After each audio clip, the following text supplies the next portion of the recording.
Hello student, आपका स्वागत है ऑनलाइन क्लासेस में। पिछले वीडियो में हम लोग वैद्युत ध्रुव के कारण अक्षीय स्थिति में वैद्युत क्षेत्र की तीव्रता का सूत्र डेरिवेशन किए थे, निगमन किए थे। काफी इंपॉर्टेंट सूत्र था, बोर्ड परीक्षा में पूछा जाता है। उम्मीद है आप लोग उसको एक बार दो बार घर पे प्रैक्टिस कर लेंगे और बोर्ड परीक्षा में बैठने से पहले भी इसको एक बार प्रैक्टिस कर लेंगे। ओके, आज हम लोग पढ़ेंगे वैद्युत ध्रुव के कारण निरक्षीय स्थिति में वैद्युत क्षेत्र की तीव्रता कितनी होती है। वैद्युत ध्रुव के कारण निरक्षीय स्थिति में वैद्युत क्षेत्र की तीव्रता, निरक्षीय स्थिति बताया गया था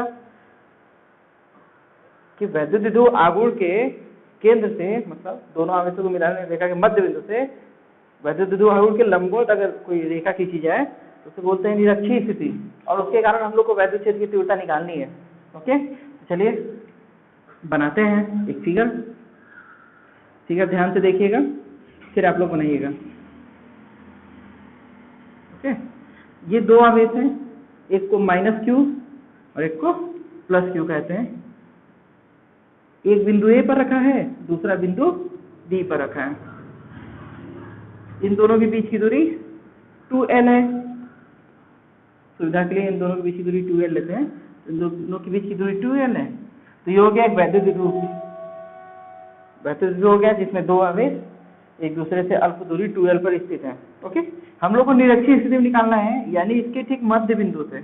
मान लेते हैं ये इसका मध्य बिंदु O है, तो इस मध्य बिंदु O से निरक्षीय स्थिति में, यानी इसके अक्षीय स्थिति के लंबवत कोई रेखा खींची है। ओके, और ये हमने खींच दिया निरक्षीय स्थिति। ठीक है, ये हो गया निरक्षीय स्थिति। अब इस निरक्षीय स्थिति में किसी भी बिंदु पर हमको वैद्युत क्षेत्र की तीव्रता निकालनी है। निरक्षीय स्थिति में किसी भी बिंदु पर वैद्युत क्षेत्र की तीव्रता निकालनी है, तो मान लेते हैं कि वो बिंदु यहाँ भी हो सकता है, यहाँ भी हो सकता है, यहाँ कहीं भी हो सकता है। ओके, सुविधा के लिए हम मान लेते हैं कि वो बिंदु यहाँ पे है और बिंदु का नाम दे देते हैं P, जिसकी दूरी कहाँ से दूरी लें, तो आंसर है हम दूरी लेंगे इसके केंद्र से, क्योंकि पिछली बार भी हम दूरी कहाँ से ले रहे, केंद्र से ही लिए थे, तो इस बार भी दूरी केंद्र से ही लेंगे। तो केंद्र से कितनी दूरी पर मान लेते हैं, तो मान लेते हैं केंद्र से r दूरी पर। ठीक है, केंद्र से इस मान r दूरी पर वैद्युत क्षेत्र की तीव्रता ज्ञात करनी है। अब देखिए ये r के ऊपर डिपेंड करता है कि बिंदु P कहाँ है। अगर r की वैल्यू कम होगी तो बिंदु P और पास आ जाएगा, r की वैल्यू ज्यादा होगी तो बिंदु P दूर चला जाएगा। जो सूत्र निकल के आएगा वो r के रूप में आएगा। ओके, अच्छा, अब हमको एक छोटी सी बात पता है कि वैद्युत क्षेत्र की तीव्रता किसी आवेश के कारण किसी बिंदु पर लगती है तो वो दोनों आवेशों को मिलाने वाली वैद्युत बल रेखा के अनुदिश लगती है। हम लोगों को पता है कि वैद्युत बल रेखा जिस दिशा में होगी उसी दिशा में वैद्युत क्षेत्र रेखाएं या वैद्युत क्षेत्र की तीव्रता काम करेगी। अगर आकर्षण वाला है तो अंदर की तरफ काम करेगी, प्रतिकर्षण है तो बाहर की तरफ काम करेगी। ठीक है, चलो, तो अगर हमको इस पॉइंट पे इस +q के कारण वैद्युत क्षेत्र की तीव्रता निकालनी है तो +q के कारण चुंबकीय वैद्युत बल रेखाएं बाहर की ओर होती है। ठीक है, +q से वैद्युत बल रेखाएं किधर होती है, बाहर की ओर होती है। तो इसके कारण अगर हमको इस पॉइंट पे वैद्युत क्षेत्र की तीव्रता निकालनी है तो यहाँ से हम एकदम सीधी लाइन खींचेंगे ऐसे। ठीक है, ये हो गया वैद्युत क्षेत्र रेखा जो किधर होगी, बाहर की ओर होगी, और इसे पूरा वैद्युत क्षेत्र की तीव्रता लगेगी। ठीक है, इसके कारण हम वैद्युत क्षेत्र की तीव्रता को मान लेते हैं E1। +q के कारण वैद्युत क्षेत्र की तीव्रता कितना मान लें, E1। तो E1 की दिशा अगर कोई आपसे पूछे कि बताइए वैद्युत क्षेत्र की तीव्रता +q के कारण जो लगी है बिंदु P पर, उसकी दिशा किधर है, तो आप कहेंगे B से P की ओर है, तो BP की ओर है। ओके, वैद्युत क्षेत्र की तीव्रता E1 है। अच्छा, इस -q के कारण वैद्युत क्षेत्र की तीव्रता किधर होगी, तो दोनों को मिलाने वाली रेखा पर होगी, लेकिन वैद्युत बल रेखा के अनुदिश होगी। अब ये माइनस चार्ज है तो माइनस के कारण वैद्युत बल रेखाएं अंदर की तरफ होती हैं। तो यहाँ पे जो वैद्युत क्षेत्र की तीव्रता ऐसे लगेगी, ऐसे, ये किधर होगा, तो आंसर है ये अंदर की तरफ होगा। क्यों, क्योंकि माइनस का अंदर होता है। तो इसको अगर हम वेक्टर E2 से दिखाएं तो वेक्टर E2 किधर हो गया, अंदर की तरफ। ओके, अब कोई आपसे पूछे, इस लाइन को मिटा देते हैं क्योंकि इसकी जरूरत नहीं है, तो ऐसे पूछे कि वैद्युत क्षेत्र की तीव्रता जो -q के कारण लग रही है E2, उसकी दिशा किधर है, तो आपसे कहेंगे P से A की ओर है, यानी PA की ओर है। ओके, तो इसमें कहेंगे BP की ओर है और इसमें कहेंगे PA की ओर है। ओके, तो अब इस बिंदु पर देखिए, इस बिंदु P पर दो वैद्युत क्षेत्र की तीव्रता हमको प्राप्त हुई, एक E1 प्राप्त हुई और एक E2 प्राप्त हुई। इससे पहले जो हम लोग देखे थे उसमें भी एक ही बिंदु पर दो वैद्युत क्षेत्र की तीव्रता प्राप्त हुई थी, एक E1 प्राप्त हुई अंदर की तरफ और एक E2 प्राप्त हुई थी बाहर की तरफ। तो यहाँ पे तो देखे थे कि दोनों 180 अंश के कोण पर थे, और जब इनका रिजल्टेंट यानी परिणामी निकाले थे हम लोग इस सूत्र से a² + b² + 2ab cos theta रख के, है ना, 2ab cos थीटा के cos 180 समान -1 करके जब रखे थे तो ये निकल के आया था रिजल्टेंट बराबर a - b, ऐसा कलम दिखाए थे। उसमें बताया गया था कि जो अधिक होगा उसमें से कम को घटा देंगे। यहाँ पे दो वैद्युत क्षेत्र रेखाएं या वैद्युत क्षेत्र की तीव्रता E1 और E2 मिल रही है, ये दोनों एक ही दिशा में नहीं है और ना ही एक दूसरे के विपरीत है। यहाँ पे एक दूसरे के विपरीत है, और कभी कभी ऐसा होता है कि दो वैद्युत क्षेत्र रेखाएं एक ही दिशा में होती हैं, तो एक ही दिशा में हो तो जोड़ देंगे और एक दूसरे के विपरीत हो तो घटा देंगे सदिश नियम में। यहाँ पे सदिश नियम में क्या करेंगे, कैसे हम वैद्युत क्षेत्र की तीव्रता निकालेंगे, क्योंकि वैद्युत क्षेत्र की तीव्रता सदिश राशि होती है। तो उसके लिए काम करते हैं हम लोग, कोण लेते हैं कि इन दोनों के बीच कितने उसका कोण बन रहा है और उसका वेक्टर वियोजन करते हैं, क्योंकि हम लोग कक्षा 11 में पढ़े हैं वेक्टर का वियोजन। उसमें बताया गया था कि अगर कोई वेक्टर है A, अगर वो x एक्सिस से थीटा कोण पर बनाता है, थीटा कोण पर स्थित है, तो इसका वियोजन करेंगे तो ये हो जाएगा वेक्टर A cos थीटा, यानी जिस पर एंगल बनता है उसके साथ cos लेते हैं और उसके अपोजिट वाले को जस्ट साइन लेते हैं, तो वेक्टर A sin थीटा। तो इस तरह से हम लोग बल को भी, ढेर सारे बल अगर किसी पॉइंट पे लगते हैं तो उनका परिणामी निकालते हैं, ऐसे ही है। ढेर सारे बलों को हम लोग वेक्टर के वियोजित कर देते हैं, जो x अक्ष y अक्ष पे होते हैं उनको आपस में घटा या जोड़ लेते हैं। अगर एक ही दिशा में है तो जोड़ लेंगे, विपरीत दिशा में तो घटा लेंगे और फिर उनका परिणामी निकाल लेते हैं। ओके, तो यहाँ भी कुछ ऐसा ही करेंगे कि दोनों के बीच कोण पता करना कोशिश करेंगे कि दोनों के बीच कितना कोण है। तो मान लेते हैं कि -q से बिंदु P थीटा कोण पर स्थित है। कितने कोण पर? -q से बिंदु P थीटा कोण पर स्थित है। ओके, तो अगर ये थीटा कोण पर स्थित है तो ये कितने अंश के कोण पर स्थित होगा? आंसर वो भी थीटा कोण पर स्थित होगा। क्यों? देखिए,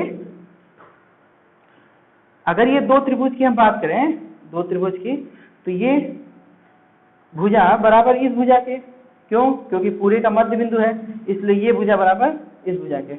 ये वाला कोण 90 अंश, ये भी कोण 90 अंश, और ये दोनों में उभयनिष्ठ है, इस त्रिभुज में भी है, इस त्रिभुज में। तो ये साइड एंगल साइड के हिसाब से त्रिभुज क्या हो गया? सर्वांगसम हो गया, और सर्वांगसम हो गया तो सभी भुजाएं सभी कोण बराबर। तो अगर हम ये कोण थीटा माने तो इसके अपोजिट जब जस्ट ये वाला कोण है तो ये भी कितना होगा? थीटा होगा, ये भी कोण थीटा हो गया। ओके, और साथ ही साथ जितनी PA की लंबाई होगी उतनी PB की भी लंबाई होगी। ओके, जितनी PA की लंबाई होगी उतनी PB की लंबाई होगी। क्यों? क्योंकि सर्वांगसम त्रिभुज है, ये भुजा इस भुजा के बराबर होगी। ठीक है, चलो, तो अब अगर हमने इस कोण को थीटा निकाल दिया, ये भी कोण थीटा निकल गया, तो इस वेक्टर को और इस वेक्टर को वियोजित करना है हमको। तो वियोजित हमेशा x अक्ष y अक्ष पे करेंगे, ऐसे लंबवत अक्षों पे करेंगे। तो एक एक्सिस तो ऐसे दिख रही है, हमको एक एक्सिस ये चाहिए, हम एक अपने मन से एक एक्सिस ड्रा कर लेते हैं। ठीक है, ये एक्सिस ड्रा कर लिए, इसको मान लेते हैं कि ये y अक्ष है और इसको मान लेते हैं क्या है? x अक्ष है। अच्छा, ठीक है, ये y अक्ष है और ये x एक्सिस है, मान लिया हमने। तो देखिए, अगर हम इसके इस लाइन के लंबवत हम ये रेखा को ड्रा किए हैं तो यहाँ कितने अंश का कोण बना? 90 अंश का कोण बना, और यहाँ भी कितने अंश का कोण बना? 90 अंश का कोण बना। जब यहाँ 90 अंश का कोण बना, यहाँ 90 अंश का कोण बना, तो ये संगत कोण है, और जब संगत कोण बराबर, इसका मतलब कि ये लाइन और ये लाइन क्या है? पैरेलल है, समांतर है। और अगर समांतर है तो समांतर रेखाओं में हम लोग पढ़े हैं कि तिर्यक रेखा अगर उनको काटती है कोई तो एकांतर अंतःकोण समान होते हैं। तो देखिए, ये लाइन और ये लाइन पैरेलल है, ये कोण इस कोण के क्या होगा? बराबर होगा, यानी ये भी कोण कितना होगा? थीटा। क्यों? क्योंकि एकांतर अंतःकोण समान होते हैं, साथ ही साथ संगत कोण भी समान होते हैं। देखिए, तो ये दो समांतर रेखाएं हैं और एक तिर्यक लाइन ऐसे काट रही है, तो इस समांतर रेखा से जहाँ जितना यहाँ कोण बनेगा उतना ही समांतर रेखा से यहाँ भी कोण बनेगा। तो यहाँ भी कितने अंश का कोण बना? थीटा। यानी वेक्टर E1 के कारण थीटा बना, वेक्टर E2 के कारण भी थीटा बना, दोनों के कारण यहाँ भी थीटा कोण बना, यहाँ भी थीटा कोण बना, दोनों, ये भी थीटा अंश के कोण पर स्थित है, ये भी थीटा कोण पर स्थित है। ओके, तो दोनों वेक्टरों के बीच कितने अंश का कोण बन गया? 2 थीटा। दोनों वेक्टरों के बीच 2 थीटा कोण बन गया। अब एक तरीका है कि हम r बराबर करड़ी में a² + b² + 2ab cos theta या cos 2 थीटा करके सॉल्व करें, और दूसरा तरीका है कि हम इसको वियोजित कर दें। तो दोनों तरीकों से हम लोग देख लेंगे, पहले हम इसको वियोजित करके देखेंगे, ठीक है। तो हमको करना क्या है, माइनस क्यू के कारण वैद्युत क्षेत्र की तीव्रता निकालनी है और प्लस क्यू के कारण वैद्युत क्षेत्र की तीव्रता निकालनी है, उसका वियोजन करना है और उनको ऐड कर देना है, सिंपल सा इतना ही करना है। तो फिगर बन गया है, माना लिखते हैं। ओके, चलिए लिखा जाए, माना ए भी एक वैद्युत ध्रुव है, ए भी एक वैद्युत ध्रुव है जिसके मध्य बिंदु O से, जिसके मध्य बिंदु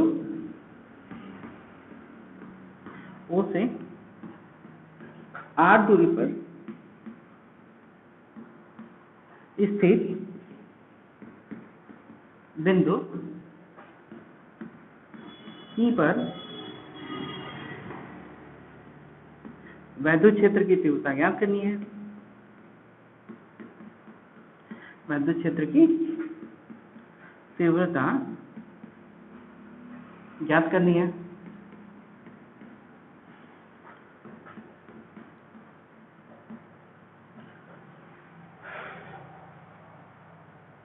मान लेते हैं कि बिंदु A से P, बिंदु A से P थीटा कोण पर स्थित है।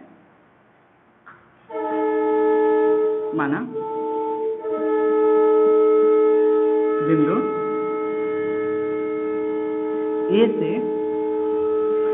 P थीटा कोण पर स्थित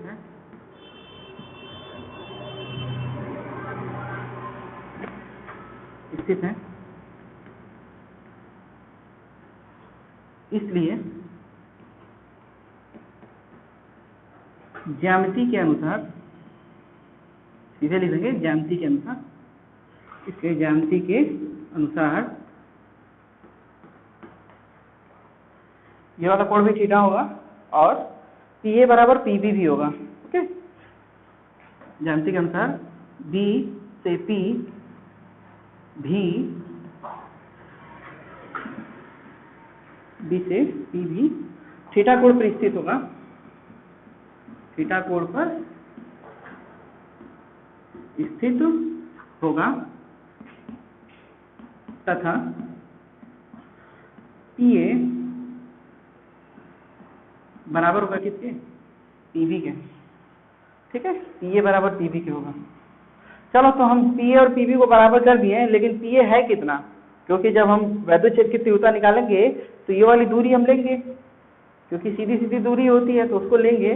तो PA और PB को निकाले है कितना, एक को निकालेंगे दूसरा बराबर है तो वो भी हो जाएगा। तो देखिए, यहाँ अगर एक समकोण त्रिभुज बन रहा है, यहाँ पे अगर 90 अंश त्रिभुज बन रहा है, 90 अंश समकोण, तो इसका मतलब ये समकोण त्रिभुज है और समकोण त्रिभुज में 90 अंश भुजा कर्ण हो गई, ये लंबाई L है।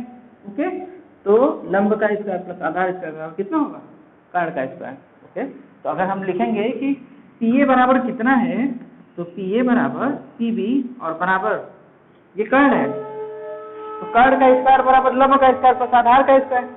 लंब कितना है, तो R स्क्वायर और प्लस आधार कितना है, तो L स्क्वायर।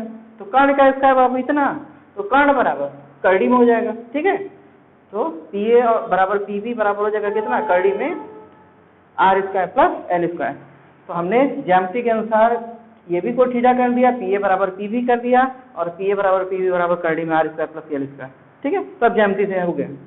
अब हमको ये दूरी मिल गई, ये दूरी हो गई कर्डी में R square plus L square और इधर भी हो गया कर्डी में R square plus L square.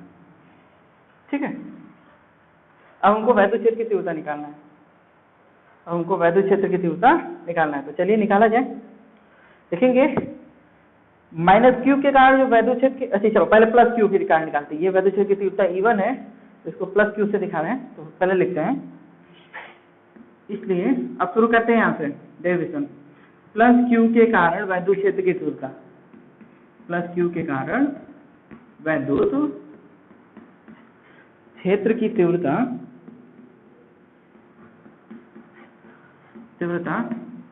को हमने E1 से दिखाया था, तो वेक्टर E1 बराबर होगा 1/4 पाई एप्सिलॉन नॉट अगर माध्यम के है जिसमें रखा गया है तो के क्यू और बटे में आर स्क्वायर, क्यू बटे में आर स्क्वायर।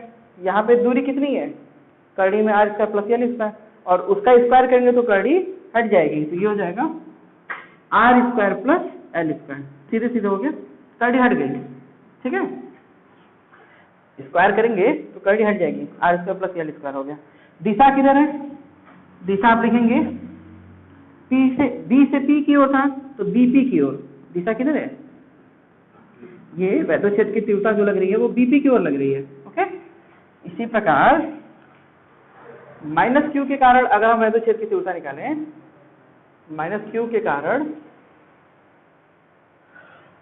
वैद्युत क्षेत्र की तीव्रता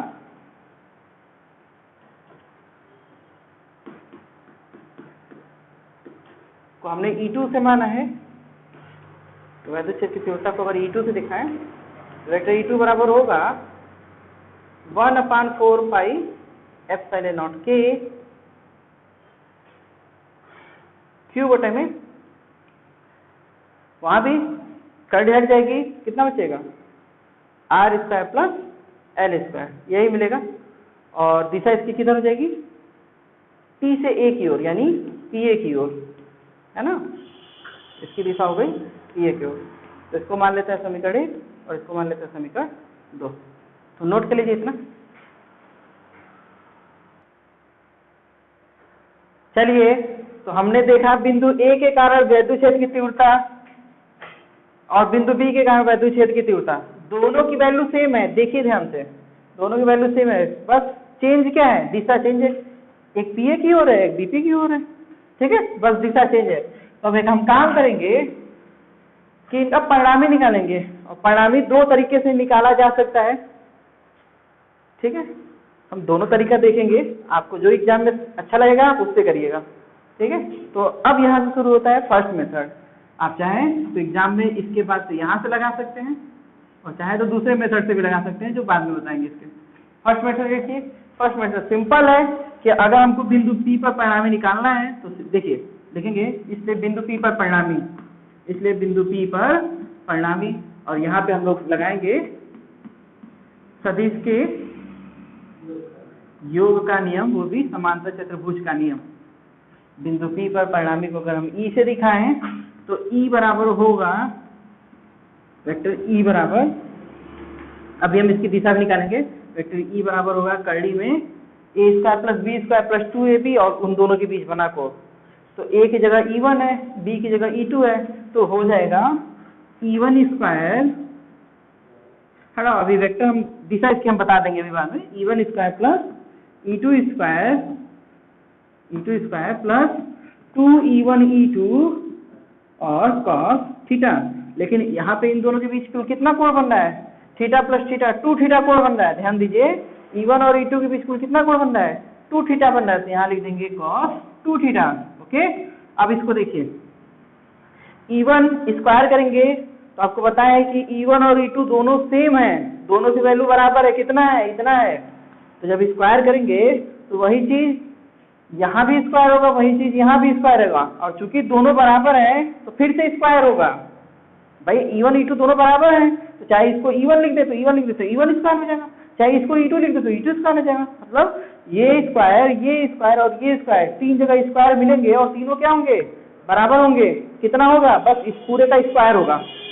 ठीक है, तो इसमें भी स्क्वायर, इसमें भी स्क्वायर, इसमें भी स्क्वायर, तो हम तीनों पदों में से स्क्वायर कॉमन कर लेते हैं और करड़ी से बाहर कर देंगे।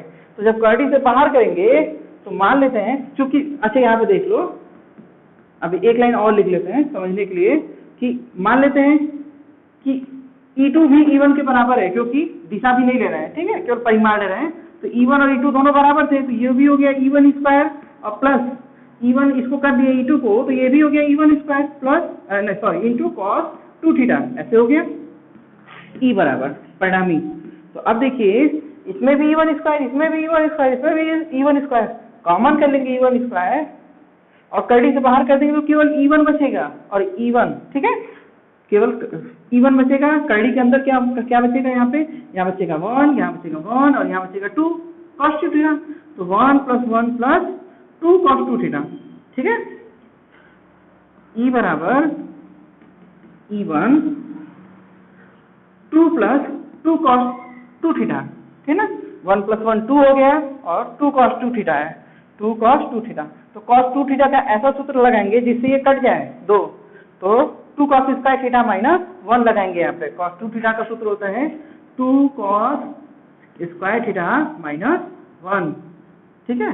तो E बराबर हो गया E1 कड़ी में 2 प्लस 2 दूना के 4 हो जाएगा, 4 cos स्क्वायर थीटा और माइनस 2 एकम 2 हो जाएगा। तो +2 और -2 कट गया, बचा केवल 4 cos स्क्वायर थीटा, 4 का वर्गमूल 2 और cos स्क्वायर थीटा का वर्गमूल cos थीटा, ठीक है। तो परिणामी वैद्युत क्षेत्र की तीव्रता हो जाएगी हमारी E बराबर, परिणामी वैद्युत क्षेत्र की तीव्रता E बराबर E1 × 2 cos थीटा, ठीक है। 4 का वर्गमूल 2, cos स्क्वायर थीटा का वर्गमूल cos थीटा।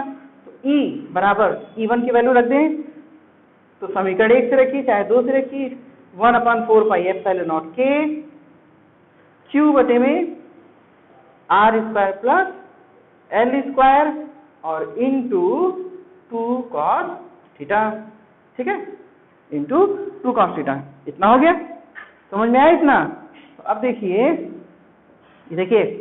E1 की वैल्यू रख दिए 1/4 पाई एप्सिलॉन K Q बटे में R² प्लस L², पहले से था 2, यहाँ पहले से था 2 और cos थीटा। अब एक काम करते हैं, इस cos थीटा को चेंज करते हैं।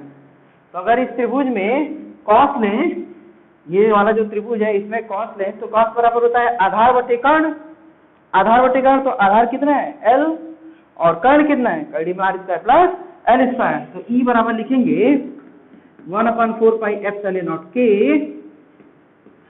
Q × 2 cos थीटा की जगह आधार बटे कर्ण यानी L बटे में कर्ण को हम लिख सकते हैं R² प्लस L² के पावर 1/2, ठीक है।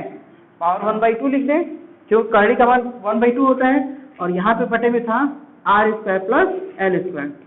तो देखिए R² प्लस L² 1 है और यहाँ पे आधा है, 1/2 मतलब आधा, तो 1 में आधा जोड़ेंगे तो कितना हो जाएगा, 1.5 हो जाएगा। 1 में आधा जोड़ेंगे तो 1.5 हो जाएगा, यानी 3/2। तो इसको लिख देंगे E बराबर 1/4 pi epsilon K Q × 2L को हम लोग P लिखते हैं, Q × 2L को कितना लिखते हैं P। तो P बटे में हो गया R² प्लस L² के पावर 3/2, 3/2 हो गया। क्यों, क्योंकि 1 में आधा जोड़ेंगे 1.5 हो जाएगा, ठीक है। ये 1/2 है, तो अच्छा लिख दें 1/2 है, ठीक है। अब सुनिए, अब यहाँ काम करेंगे कि यदि L is much less than R, यानी L का मान जो दो आवेशों के बीच की दूरी का आधा है वो R की तुलना में बहुत छोटा है, तो L को 0 मान लेते हैं, लगभग नगण्य शून्य मान लेते हैं। यहाँ लिखेंगे कि L is much less then कितना R, तब यहाँ से रिजल्ट निकल के आएगा कि L बराबर कितना ले सकते हैं, लगभग 0 ले सकते हैं। तो अगर 0 ले लिए तो ये पूरा खत्म हो जाएगा, तो बचेगा क्या R² के पावर 3/2, ठीक है। तो फाइनली हमारा सूत्र आ जाएगा, इधर लिख दे रहे हैं।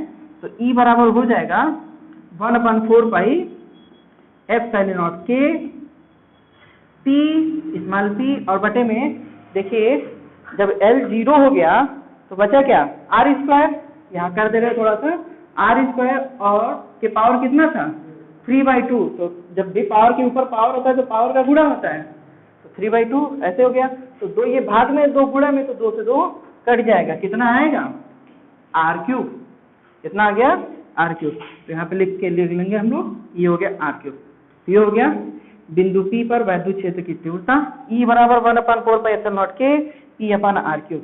और ध्यान से देखेंगे तो ये अक्षीय स्थिति का आधा है, अक्षीय स्थिति में वैद्युत क्षेत्र की तीव्रता में बस यहाँ 2 आ गया था, 2P/R3, और यहाँ पे बस केवल कितना है P/R3। तो इसको नोट कर लीजिए। अब हम लोग इसकी दिशा निकालेंगे, नोट करिए। तो देखिए आप लोग देख लिए हैं कि परिणामी वैद्युत क्षेत्र की तीव्रता निकल के इतना आया। अब हमको देखना है कि इसकी दिशा किधर है, क्योंकि सदिश राशि है तो इसमें दिशा भी होगी ना। तो हम लोग को देखना है कि इसकी दिशा किधर है, और दिशा निकालने के लिए हम लोग एक नियम पढ़े हैं, जब वेक्टर का वियोजन पढ़ रहे थे, समांतर चतुर्भुज का नियम पढ़ रहे थे। तो उसमें एक नियम पढ़े थे कि यदि कोई वेक्टर, दो वेक्टरों का परिणामी किसी वेक्टर से फाई कोण पर स्थित हो तो उसका सूत्र निकल के आया था tan फाई बराबर b sin theta upon a plus b cos theta, यही सूत्र आया था, ठीक ना। a plus B cos theta, इसका मतलब ध्यान से देखिएगा आप यहाँ पे, ये इसके लिए था कि अगर एक वेक्टर a ऐसे है और दूसरा वेक्टर b ऐसे है तो इन दोनों का परिणामी अगर इन दोनों के बीच कोण थीटा बन रहा है, a और b के बीच कोण थीटा बन रहा है, तब यदि परिणामी पहले वेक्टर से फाई कोण बनाता है तो उसका सूत्र आता है tan फाई बराबर b sin theta upon a plus b cos theta. और इससे करके हम लोग डायरेक्शन निकालते थे। यहाँ पे देखिए, मतलब ये रफ कार्य है, इसको नहीं लिखेंगे आप लोग, बस समझाने के लिए था। यहाँ पे देखिए एक वेक्टर इस दिशा में है E1 और दूसरा वेक्टर इस दिशा में है E2, ठीक है, और ये एक्सियल लाइन है। इन दोनों के बीच कोण कितना बन रहा है 2 थीटा। तो अब हमको निकालना है कि इसका परिणामी किधर होगा, ठीक है, इसका निकालना है कि परिणामी किधर होगा, E1 और E2 का परिणामी किधर होगा। तो यहाँ पे देखिए दोनों एक ही दिशा में तो हैं, अगर दोनों एक ही दिशा में है तो इन दोनों का परिणामी इनके बीच ही होगा। इन दोनों का परिणामी कहाँ होगा, इनके बीच होगा। तो मान लेते हैं कि ये परिणामी की लाइन नहीं है, चलो ठीक है, मान लेते हैं कि ये परिणामी की लाइन है और ये परिणामी जो है E1 से कितने कोण पर स्थित है, फाई कोण पर स्थित है। ये परिणामी जो E निकल के आ रहा है वैद्युत क्षेत्र की तीव्रता, वो E1 से फाई कोण पर स्थित है। तो फिर सूत्र लगाएंगे tan फाई, इसको लिख लेते हैं कि इस फिगर को भी चाहे तो आप बना सकते हैं। ये एक्सियल लाइन थी और ये मान लिया हमने ये फाई कोण पर स्थित है, तो यहाँ पे लिखेंगे यदि परिणामी E1 से वैद्युत क्षेत्र की तीव्रता E1 से फाई कोण पर स्थित है,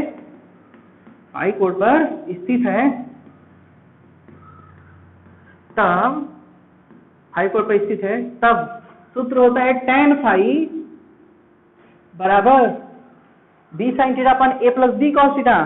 तो b इसको मान ले, a इसको मान ले, क्योंकि a से हम लोग कोण देख रहे हैं फाई, यहाँ पे a से ही तो हम लोग कोण देखते हैं फाई। तो यहाँ पे E1 से लिखा है तो इसका मतलब E1 a है, और पीछे बताया गया कि E1 और E2 दोनों की जो परिमाण है, दोनों का जो मान है वो समान है, बस दिशा चेंज है। तो E1 की जगह हम लोग ऐसे लिख दें b के मतलब E2, तो E2 sin थीटा और बटे में E1 plus E2 cos theta, ठीक है। लेकिन इन दोनों के बीच कुल कितने कोण बन रहा है 2 थीटा, तो यहाँ क्या कर लेंगे 2 थीटा कर लेंगे, ठीक है। तो हो गया E2 sin 2 थीटा अपन E1 plus E2 cos 2 theta. तो अब देखिए जैसा हम कह रहे थे कि E1 और E2 दोनों का परिमाण बराबर है, इसलिए ये दोनों बराबर होंगे। तो अगर हम E2 की जगह E1 लिख दें या E1 की जगह E2 लिख दें, चलो E1 की जगह E2 लिख दें, तो यहाँ भी E2 और यहाँ भी E2 है ना, दोनों जगह E2 हो जाएगा। तो tan फाई बराबर हमारा सूत्र आ जाएगा E2 sin 2 थीटा और बटा में E2 plus E2 cos 2 theta, ठीक है।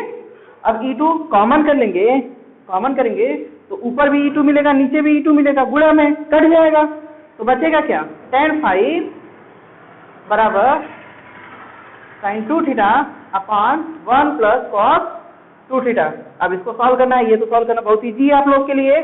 sin 2 थीटा का सूत्र रखेंगे 2 sin theta cos 2 theta, 2 sin theta cos theta, और इसकी जगह लिखेंगे 1 को काटना है तो 2 cos स्क्वायर थीटा माइनस 1।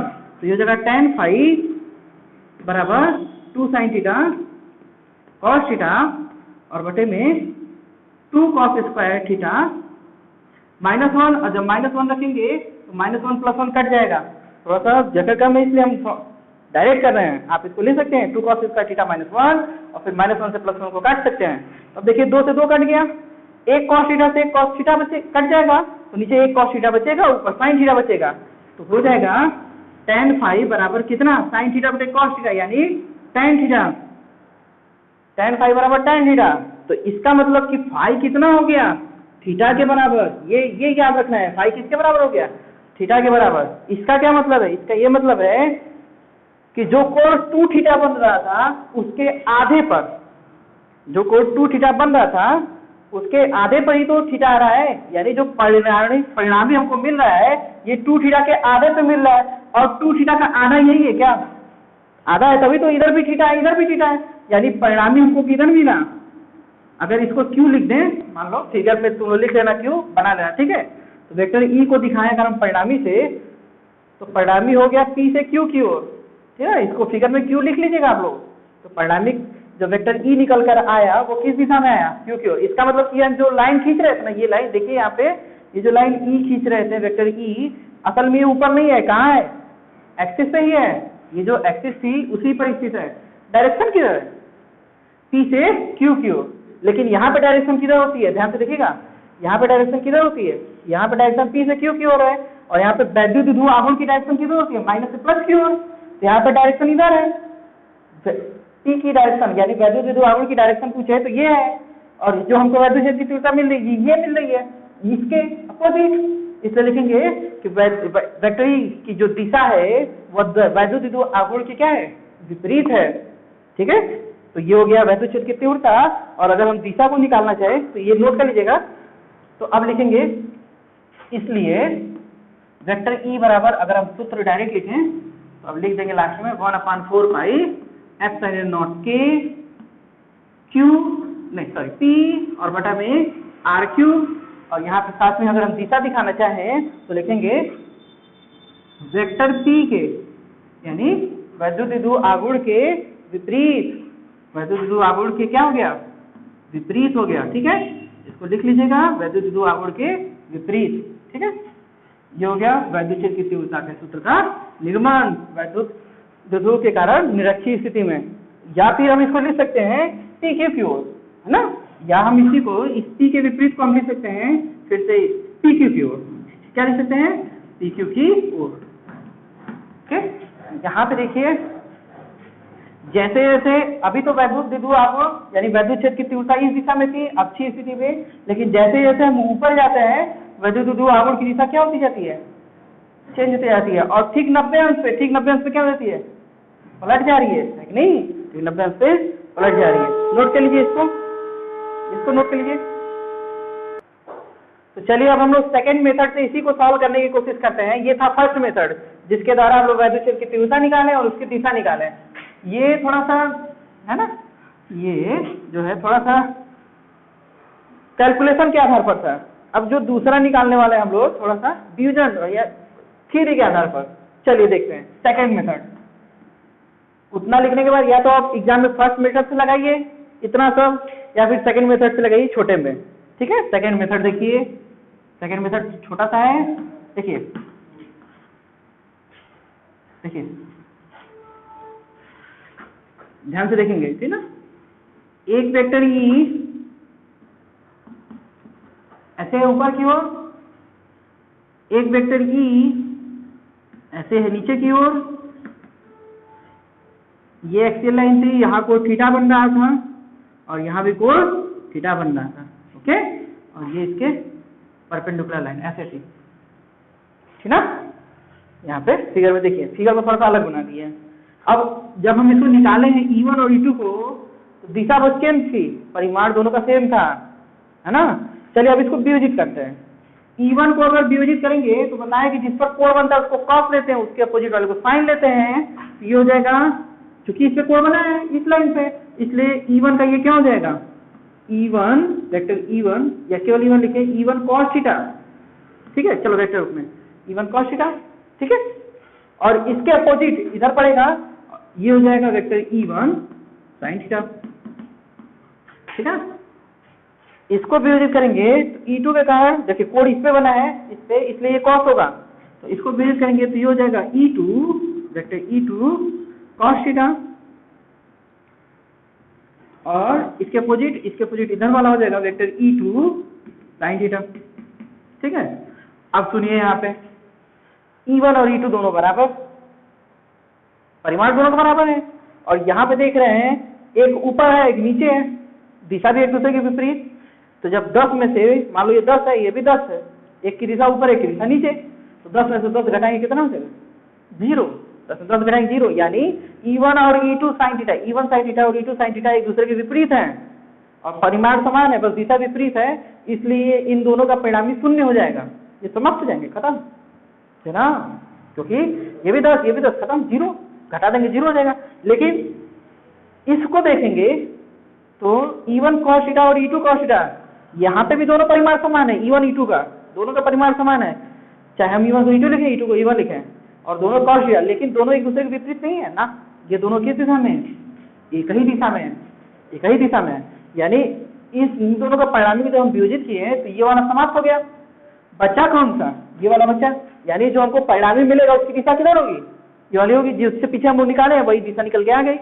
यानी अगर इसको Q से दिखाएं तो हम लिखेंगे परिणामी की दिशा किधर होगी, PQ की ओर, और कितना होगा परिणामी, तो दोनों को जोड़ दें, E1 cos theta E2 cos theta दोनों जोड़ देंगे, और E1 E2 दोनों बराबर हैं, ठीक है, बस दिशा चेंज है। लिखेंगे इस फिगर को बनाने के बाद, अब इस फिगर को बना लेंगे और लिखेंगे चूंकि E1 sin थीटा व E2 sin थीटा, देखिए ध्यान से, दोनों समान मतलब बराबर व विपरीत हैं, इसलिए इनका परिणामी शून्य होगा, इनका परिणामी शून्य होगा, इनका परिणामी शून्य होगा, यानी हमको इस लाइन पे कोई भी ताकत नहीं मिलेगी, इस लाइन पे कोई ताकत नहीं, सब शून्य हो गया, ठीक है। परंतु E1 cos theta E2 cos theta दोनों समान है लेकिन एक ही दिशा में है, इसलिए ऐड हो जाएंगे, ठीक है। परंतु E1 cos थीटा व E2 cos थीटा समान व एक ही दिशा में है, एक ही दिशा में है, इसलिए E1 और E2 दोनों का परिणाम हमको किधर मिलेगा, इस दिशा में मिलेगा, क्योंकि ये सब शून्य हो गया, इससे लिखेंगे, इसलिए परिणामी तीव्रता को अगर हम E से दिखाएं तो ये देखिए छोटा सा मेथड है जो उतना कल इससे पहले वाले में खूब बड़ा सा किए हैं सॉल्व, दो तीन पन्ने में, 3 पन्ना तो कम से कम लगा होगा। सेकेंड में समझ देखिए, फिगर बनाना है, इतना हिंदी में लिखना है और बस कट से सॉल्व कर देना है। इसे लिखेंगे परिणामी तीव्रता को अगर हम E से दिखाएं, वेक्टर E से, वेक्टर E बराबर होगा वेक्टर E1 cos थीटा और plus vector E2 cos theta, दोनों की डायरेक्शन किधर है, आंसर है P की ओर, यानी वेक्टर P के अपोजिट, स्मॉल p के अपोजिट, ठीक है। तो वेक्टर E बराबर, अब देखो E1 और E2 दोनों बराबर था, 1/4 pi epsilon not K Q बटे में R square plus L square, ठीक है। तो यहाँ पे दोनों बराबर, दोनों कॉमन कर लें तो अच्छे, चलो हम E1 लिख देते हैं दोनों की जगह, वेक्टर E1 लिख दिया हमने, बचा क्या है यहाँ पे, यहाँ वेक्टर लिखना सही नहीं है, हटाओ हटाओ हटाओ हटाओ, चाहे तो लिख दे सकते हैं, मूड खसक गया मेरा, अब नहीं, ठीक है। तो E1 cos थीटा कितना हो जाएगा, 2 cos थीटा, भाई E1 cos theta, E1 into 2 cos theta, E1 अब 2 cos थीटा को चेंज कर देंगे, E1 की वैल्यू रख देते, वेक्टर E बराबर होगा 1/4 pi epsilon not K Q बटे में R square plus L square, जैसा पीछे आया था, R square plus L square, और गुणे 2 है, और cos थीटा का लिखेंगे आधा बटे कर्ण, यानी L, और बटे में करड़ी में R square plus L square के पावर कितना, 1/2, ऐसे ही वहां भी हुआ था, इतने ही कम जगह में, ठीक है। तो ये 1 और आधा मिलके 1.5 हो गया, यानी 3/2, तो वेक्टर E बराबर होगा 1/4 pi epsilon not K, 1/4 pi epsilon not K Q into 2L, P हो गया, P बटे में R square plus L square के पावर 1.5, यानी 3/2, और डायरेक्शन आपको पता है PQ की ओर, यानी वेक्टर P के अपोजिट, ठीक है। अब सुनो, यहाँ पे लिख दे कि यदि L का मान बहुत छोटा है, किससे, R से, लिखेंगे, अब यहाँ लगा दे रहे हैं, लिखेंगे क्योंकि L is much less than R, then L equal to कितना मान लेते हैं, लगभग 0 मान लेते हैं, रख दो, खत्म कहानी। तो R स्क्वायर के पावर 3/2, 2 से 2 कट जाएगा, कितना बच जाएगा, Q, यानी वेक्टर E बराबर हो जाएगा 1/4 pi epsilon not K P और बटा में RQ, और डायरेक्शन किधर होगी, तो लिखेंगे वेक्टर P की ओर, डायरेक्शन होगी वेक्टर P की ओर या फिर PQ की ओर। ठीक है, दोनों आप लिख सकते हो। ये हो गया डेरिवेशन, छोटा सा है डेरिवेशन। उम्मीद है ये डेरिवेशन अच्छा आएगा आप लोगों को, जिसमें बस फिगर बनाना है, हिंदी में लिखना है, काम करना है। बोला डेरिवेशन बड़ा था, पूरा न्यूमेरिकल जैसे था, बहुत बड़ा था। ठीक है, तो आज की वीडियो में बस इतना ही। मिलेंगे हम लोग अगले वीडियो में, जिसमें हम लोग किसी भी वैद्युत क्षेत्र की तीव्रता का केवल सूत्र देखेंगे, निगमन करेंगे नहीं हम लोग, क्योंकि जरूरत नहीं है निगमन करने की, एग्जाम में नहीं पूछता है। इन दोनों में से कोई एक एग्जाम में आएगा ही आएगा, उसको नहीं पूछेगा। और साथ ही साथ वैद्युत विद्युत को हम घुमाने में कृत कार्य निकालेंगे और वैद्युत विद्युत की स्थिति ऊर्जा निकालेंगे कितनी होती है। ठीक है, तो आज की वीडियो के लिए इतना ही। मिलते हैं अगले वीडियो में, तब तक के लिए धन्यवाद।